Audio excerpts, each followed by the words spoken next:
متعودة. ايوه متعودة. وكانت دايما متعودة دايما. اصلا كانت دايما بتبقى لابسة من غير هدوم وانا كنت بكس طول بعرض. راجل محترم طول بعرض. كان لابس ايه؟ كان لابس يا فندم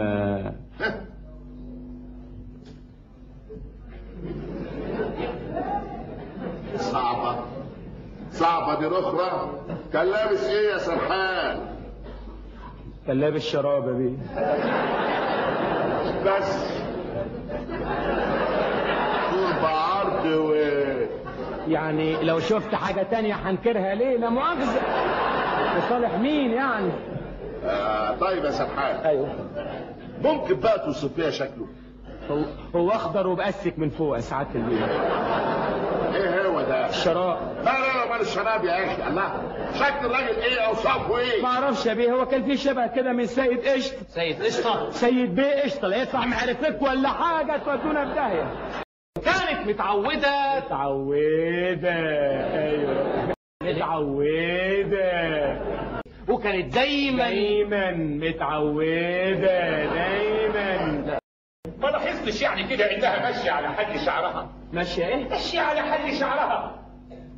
لا اللي اعرفه بقى انا هقول ايوه انها كانت دايما تلم شعرها لورا كده بقى ماشيه في الشارع. ايه اللي بتعمله ده؟ بيقول لك ماشيه على حل شعرها. يعني ايه حلش؟ يعني فارده شعرها وماشيه على دماغها ولا عامله ايه؟ انا فاهمك. ايوه ماشيه على حل شعرها يا ابني، يعني بتعمل اللي هي عايزاه، ما يهمهاش حد يا مواطن. لم تكن من ذلك النوع من النساء، بل كانت على خلق. نعم على خلق ثم على خلق، والدليل قالوا له وشكرا لكم. يستنطينك يا استاذ خليفه. اما موكلي يا حضرات المستشارين، فاني استحلفكم بالله العظيم ان تنظروا اليه. انظروا الى هذا الملاك الطاهر،